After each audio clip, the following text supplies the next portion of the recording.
My dear students of class 8th subject history. और जो topic मैंने आज लिया है वो है कि किस तरह से ट्राइबल लोगों के साथ जो हुआ था वो क्या थे और इन पर क्या असर पड़ा जब अंग्रेज़ हिंदुस्तान में आया।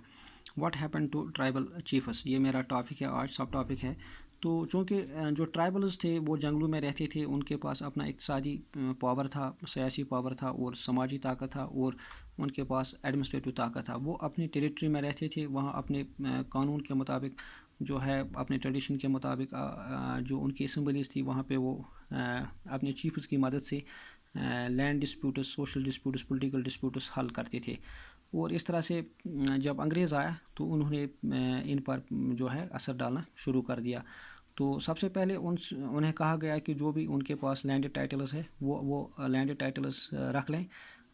क्लस्टर ऑफ विलेजेस जिस तरह से वहाँ इंस्टॉलर थे उनको वैसे ही रखा गया, लेकिन उनसे कहा गया कि वो तो ज़मीन जो है कमा सकते हैं और रेंट पर भी दे सकते हैं। ये यानी पहले वो अपने मर्ज़ी के मुताबिक काश्तकारी कर रहे थे, तो अब उनसे कहा गया कि वो रेंट पर ज़मीन दे सकते। तो अब आहिस्ता आहिस्ता उनका जो ताकत था वो घटने लगा। तो दूसरी बात अंग्रेज़ों ने ये की कि उनको कहा गया कि जो अंग्रेज़ों ने लॉज इंट्रोड्यूस किए, चाहे वो फॉरेस्ट लॉज थे, एडमिनिस्ट्रेटिव लॉज थे, वो हर एक तबके पे यकसा जो है इम्पोज होने चाहिए। तो इस तरह से उनको भी इन लॉज के अंडर लाया गया। तो तीसरी बात ये थी कि उनसे ट्राइब्यूट लेना अंग्रेज़ों ने शुरू किया। मसलन जिस तरह से वो गिफ्ट्स लेते थे, जिस तरह से वो मुफ्त में चीज़ें लेते थे, राजाओं से लेते थे, चीफ से लेते थे, इस तरह से जो ट्राइबल चीफ्स थे, ट्राइबल राजाज थे, तो उनसे भी जो है उन्होंने ट्राइब्यूट लेना शुरू कर दिया। तो इस तरह से अगर हम कहेंगे कि उनके पास पहले जो अथॉरिटी थी, उनके पास पहले जो पावर था अपने लोगों पे हुकूमत चलाने का, अपने लोगों पे रूल ऑफ लॉ इम्पोज करने का, वो ताकत, वो पावर उनसे छीन लिया गया। और इस तरह से वो अपना ट्रेडिशन जो वो सदियों से चला आ रहे थे, समाज को लेके, सोसाइटी को लेके, इक़्तिसादियात को लेके, पॉलिटिक्स को लेके, ये सारा ताकत जो था वो आहिस्ता आहिस्ता जो है ख़त्म हो गया और अंग्रेज़ जो है उनके मुखालिफ हो गए और बदले में उन्होंने अंग्रेज़ों के ख़िलाफ़ जो है कार्रवाई करनी शुरू की।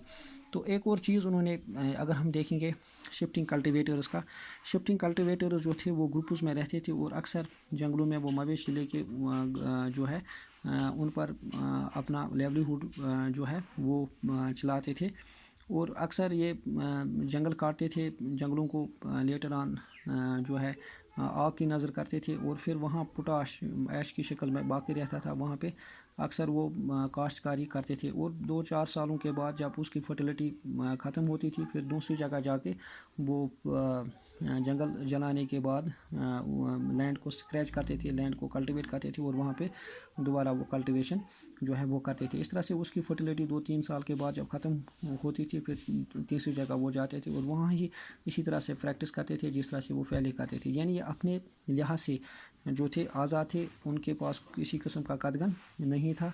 वो अपना तरीका वहाँ पे अपनाते थे और उनको इसी तरह ऐसे ही कामों में मज़ा आता था। क्योंकि जब अंग्रेज़ आया तो अंग्रेज़ों ने सबसे पहले उनको बैन किया कि वो ऐसा नहीं कर सकते हैं और वो जंगल तो नहीं जो है जला सकते हैं, बल्कि उनसे कहा गया कि दे मस्ट मेंटेन जो है वो सेटल्ड लाइफ अख्तियार करें, वो ग्रुप्स में रहना पसंद करें।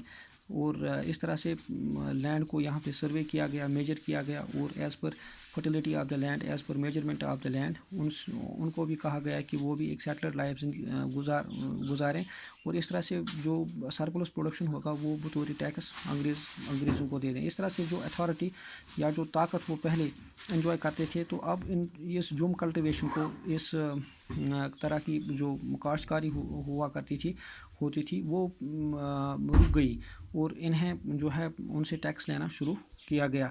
तो आज हमने यही पढ़ा कि इन पर बहुत बुरा असर पड़ा और इस तरह से जो उनकी अथॉरिटी और पावर था वो डिक्लाइन हो गया। आज मुझे इजाज़त दीजिए, खुदा हाफ़िज़।